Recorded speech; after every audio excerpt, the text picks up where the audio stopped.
Yes les amis, bienvenue sur VCRCFC pour une nouvelle vidéo Actu Foot de Chelsea. Avant de commencer, s'il vous plaît, abonnez-vous, likez et partagez. Et on y va. Donc les amis, on se retrouve pour une nouvelle vidéo Actu Foot de Chelsea. Donc il y a beaucoup d'informations aujourd'hui à survoler, notamment avec Enzo Fernandez, que sa situation commence à se compliquer. Le Real de Madrid n'est pas prêt à mettre l'argent demandé par Chelsea pour Enzo Fernandez. Qu'est-ce que ça va vouloir dire pour lui et son avenir du côté de Stamford Bridge? Également, Chelsea continue à négocier un montant pour le transfert de Trevoh Chalobah qui pourrait quitter dans les prochains jours. Même chose pour Tariq George, également pour Marc Guiu. Donc, on va regarder toutes les informations mercato côté départ. Également sur le mercato côté arrivée, plusieurs joueurs sont visés sur le mercato. Donc, on a parlé de Granit Xhaka, on a parlé de Pep Chavaria, dont la première offre a été refusée. Maintenant, les dernières rumeurs confirment que Chelsea est à la recherche d'un nouvel attaquant et ils ont ciblé Balogun de Monaco, donc l'Américain qui est actuellement à la Coupe du Monde avec les États-Unis. Donc, on va regarder toutes les informations ensemble aujourd'hui. On y va sans trop tarder. Première nouvelle du jour. Donc, on va commencer avec la saga Enzo Fernandez, encore une fois, les amis. Parce que là, encore une autre fois, un autre rebondissement. Là, on pensait qu'il y a quelques jours que Enzo Fernandez, il allait quitter et rejoindre le Real Madrid. Et c'était juste une question de temps. Parce que c'était le joueur que le Real de Madrid visait selon plusieurs médias et que José Mourinho, il appréciait le profil du joueur argentin. Mais là, selon Fabrizio Romano, il n'y a toujours eu aucun contact et aucune discussion entre le Real Madrid et Chelsea concernant Enzo Fernandez. Honnêtement, ce n'est pas une surprise parce que je pense que le focus, évidemment, du Real de Madrid, c'est s'ils peuvent avoir Olysée. Je pense que ça, c'est vraiment le focus du Real. Et actuellement, pour essayer d'avoir un joueur comme Enzo Fernandez, il faut que le Real de Madrid il vende des joueurs. Il faut qu'il vende des joueurs comme Camavinga, Tchouaméni ou peut-être les deux. Mais ça ne sera pas facile de vendre des joueurs qui sont encore à contrat à des gros salaires du côté du Real et qui ne veulent pas quitter le Real de Madrid. Donc, je peux les comprendre par rapport à ça. Donc, évidemment, l'arrivée de Enzo Fernandez est de plus en plus compliquée, surtout quand tu regardes le montant qui est demandé par Chelsea, qui est un montant de 140 millions d'euros minimum pour le transfert de Enzo Fernandez. Et honnêtement, il y en a qui vont penser que c'est trop cher. Mais moi, quand je regarde le marché de transfert actuellement, tu regardes des Matheus Fernandez, qu'on demande 95 millions d'euros pour le lâcher. Tu regardes Elliot Anderson qui est du côté de City à 150 millions d'euros. Et là, tu as Enzo Fernandez, d'après moi, qui a accompli plus côté football jusqu'à maintenant. Et à voir le marché actuel, je pense que Chelsea, ils peuvent justifier de demander ce montant-là. Les sources rajoutent également que le Real de Madrid minimise la probabilité d'une arrivée de Enzo Fernandez cet été. Et ça, les gars, c'est une dinguerie parce que Enzo Fernandez, il va faire comment? Il va faire comment maintenant? Depuis des mois, il est en train de twerker pour le Real de Madrid. Jusqu'à la fin, même Cucurella, il parle dans les médias comme quoi qu'il a hâte de voir Enzo Fernandez du côté du Real, que ça serait vraiment quelque chose de génial qu'il arrive, qu'il signe là. Et là, aujourd'hui, on voit que le Real de Madrid n'est même pas intéressé à lui comme ça. Donc, je ne sais pas ce qui va se passer avec Enzo Fernandez parce que déjà, je pense que la majorité des fans du côté de Chelsea, on ne veut plus rien savoir de Enzo Fernandez. Et de deux, quand tu regardes la situation avec Enzo Maresca, qu'est-ce qui s'est passé? Tu regardes les trois joueurs qui étaient souvent liés avec Enzo Maresca, c'était Enzo Fernandez, Malo Gusto et Marco Cucurella. Je m'en fous où on va le vendre. Même si on doit le vendre en Arabie Saoudite, j'en ai rien à faire. Mais il faut enlever le brassard à Enzo Fernandez. Ça, c'est une des choses qui doit se passer. Mais ce qui est certain, c'est que Enzo Fernandez, je ne sais pas ce qui va se passer avec lui. Je ne pense pas que ça va être facile de le vendre. Dites-moi dans les commentaires, est-ce que vous êtes content si Enzo Fernandez il demeure à Chelsea pour la prochaine saison? Prochaine nouvelle, donc Chelsea a rejeté plusieurs offres de Como pour Trevoh Chalobah. Les Blues sont prêts à laisser partir l'international anglais pour un package d'environ 40 millions d'euros. Et ça, c'est selon encore une fois The Athletic. Donc, ce n'est pas une surprise. On sait que Chalobah, il va quitter le club dans les prochains jours, dans les prochaines semaines. Ça ne sera pas une surprise pour personne. De toute façon, on le sait que depuis quelques années, on essaie de le vendre. Et là, actuellement, avec la situation du club, c'est clairement un des joueurs qu'on puisse vendre facilement. Et je pense aussi que le fait que Fofana ne sera pas facile à vendre à cause de son salaire, je ne pense pas nécessairement qu'il va rester du côté de Chelsea, Fofana, mais je pense qu'on va peut-être essayer de trouver une solution en fin de mercato pour lui. Je continue à croire que Chelsea, ils vont continuer à viser deux défenseurs centraux. Donc, Maxence Lacroix est un des joueurs que Chelsea vise pour le poste de défenseur central et aussi Jacobo Ramon du côté de Como. Mais d'après moi, ça ne sera pas le seul défenseur qu'on va voir partir du côté de Chelsea. Donc, Badiashile, Tosin, Disasi, ça, ce sont des noms qu'on devrait voir également quitter le club dans les prochaines semaines. Prochaine nouvelle, donc André Santos suscite l'intérêt de plusieurs clubs et ne figure pas parmi les joueurs jugés intransférables par Chelsea.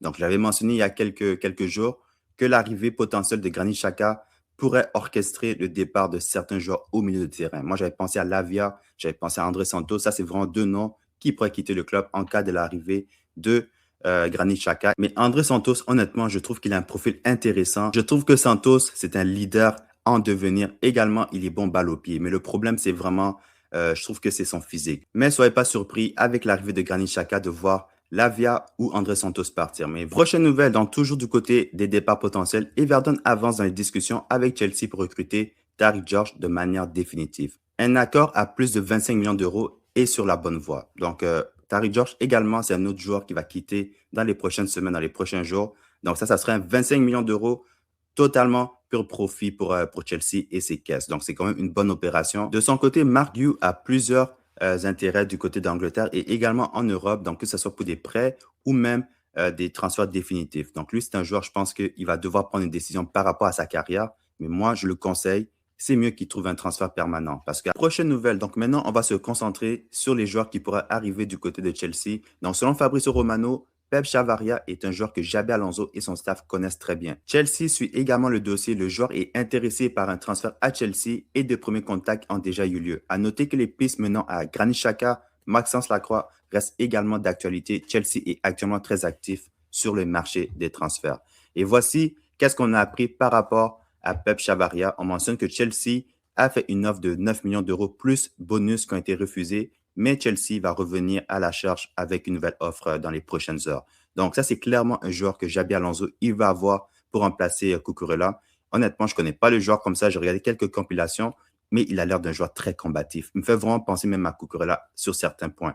Donc, on va voir qu'est-ce qui va se passer dans les prochains jours, parce que clairement, il y a un intérêt des deux côtés. Du côté de Maxence Lacroix, c'est un petit peu calme actuellement, mais je ne suis pas inquiet. Pourquoi? Parce que c'est la Coupe du Monde. On a mentionné que c'est vraiment après la Coupe du Monde qu'on va avoir un petit peu plus de développement. Je pense que déjà même le transfert est complété d'après moi. C'est juste qu'ils vont l'annoncer après la Coupe du Monde. Déjà du côté de Crystal Palace, ils sont en train de chercher le remplaçant de Maxence Lacroix dans Charlie Cresswell actuellement qui joue du côté de Toulouse, si je ne me trompe pas.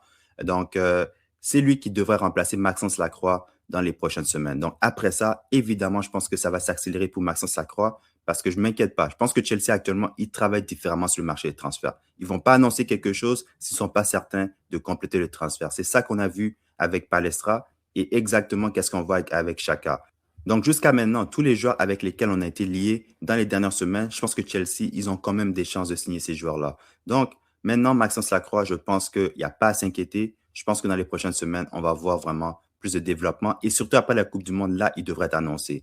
Donc, à moins d'une grosse surprise, rien n'est jamais sûr à 100%, mais je suis quand même confiant avec le transfert de Lacroix du côté de Chelsea. Prochaine nouvelle, donc au sujet de Granit Xhaka maintenant. Donc, on sait que la première offre de Chelsea a été refusée. Et de leur côté, Sunderland est convaincu que Xhaka force son départ vers Chelsea et s'attend à finir par le perdre. Le club anglais est agacé par la situation, tandis que les Blues préparent une nouvelle offre. Donc, c'est ça que je disais il y a quelques jours.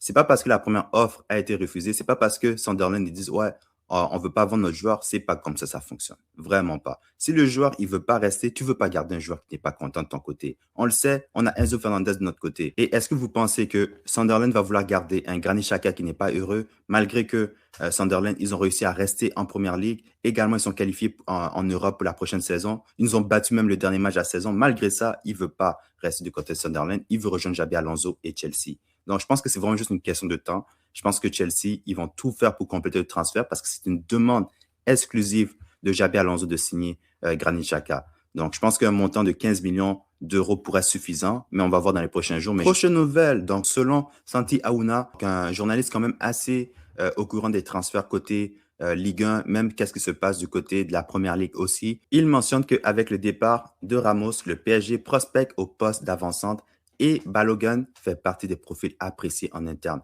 Grosse concurrence de Chelsea qui en a fait sa priorité, ainsi que de Chelsea également intéressé par l'attaquant américain. Le PSG veut Yann Diomandé, Akliouche et un avant-centre. Le mercato de fou qu'ils essaient de faire, Yann Diomandé pour plus de 150 millions d'euros. Également Akliouche, ça ne va pas être un petit montant non plus. Et là, Balogun également, ça ne sera pas un petit montant. Mais je pense que vraiment, le focus du PSG, c'est vraiment Akliouche et Diomandé pour l'instant. Balogun éventuellement, mais je pense qu'ils vont essayer d'abord de régler la situation de Akliouche et de Diomandé. Et après ça, on pourrait voir qu'est-ce qu'ils vont faire par rapport à ça. Parce qu'il y a Kroupi Junior également qui est mentionné et on mentionne que le joueur est intéressé d'aller du côté du PSG. Donc, Balogun, moi, je pense que c'est une très bonne option à avoir du côté de Chelsea. Imaginez notre doublure, c'est Balogun. Et moi, je pense que c'est un joueur qui peut pousser Joao Pedro. Donc, on va survoler le profil parce que je trouve que c'est quand même un joueur intéressant. Donc, il mesure 1,79 m, 24 ans, américain. Et en plus, c'est un ancien joueur de l'Académie d'Arsenal. Donc, il a commencé avec Arsenal. Donc, on peut voir ici qu'il a été là pendant plusieurs années quand même, avant d'aller en France avec le Stade de Reims. Et après ça, il a rejoint Monaco sur un transfert permanent. Et là, c'est là qu'il a explosé d'après moi. Donc, Balogun, cette saison, toutes compétitions confondues, en 43 apparitions, il a marqué 19 buts et délivré 5 passes décisives. Donc, c'est quand même un joueur assez bon devant le but et également capable de créer pour ses coéquipiers. D'après moi, avoir un Balogun comme, on va dire, doublure pour Joao Pedro, ça serait une excellente chose à avoir parce qu'il serait capable de pousser Joao Pedro et également, si Joao Pedro ne se gère pas, il pourrait aller sur le banc au profit de Balogun. Donc, moi, je pense que ce serait une bonne piste à étudier du côté de Chelsea. Dites-moi dans les commentaires qu'est-ce que vous en pensez de Balogun du côté de Chelsea. Est-ce que prochaine nouvelle, donc on a des informations au sujet de César Casadei. On dit qu'il y a plusieurs clubs de première ligue qui s'intéressent actuellement aux joueurs italiens et Chelsea conserve actuellement 27% sur une future revente du milieu de terrain italien. On mentionne que Chelsea considère de re-signer Casadei et de le renvoyer en prêt pour compléter son développement.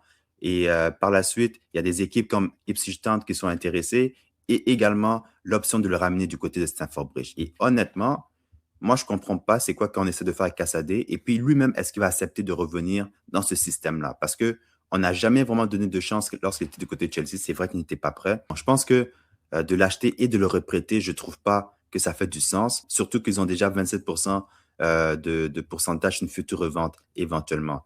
Donc, je pense que Chelsea, peut-être c'est juste une option qu'ils regardent, mais je trouve que ça ne fait pas sens de le faire revenir pour le renvoyer en prêt. Dites-moi dans les commentaires qu'est-ce que vous en pensez. Prochaine nouvelle, donc le plan de Chelsea pour Jordan Ato est actuellement qui remplace Cucurella et que par exemple Pep Chavaria revienne comme une option de doublure, donc en tant que latéral gauche ou en tant que piston gauche. Donc ça, c'est le plan actuellement sur le côté gauche en défense pour Jordan Ato. Donc actuellement, c'est lui qui est vu comme étant le successeur de Marco Cucurella. Honnêtement, je pense que c'est quand même logique de lui donner ce poste-là, mais pour le garder, il va falloir qu'il performe. Donc c'est pour ça que c'est important de trouver une doublure qui est capable de pousser Ato, parce que moi, je crois à son potentiel, mais il faut juste avoir quelqu'un qui est capable de le soutenir au cas où il ne performe pas. Donc ça, c'est vraiment ma demande pour Ato, mais sinon, pour le reste, je ne suis pas inquiet qu'il va devenir un bon défenseur du côté de Chelsea. Du côté de Dassan Stapaev, il est déjà du côté de Londres et il va prendre part aux pré-saisons avec Xabi Alonso, avec l'équipe première, et on va voir qu'est-ce qui va se passer par rapport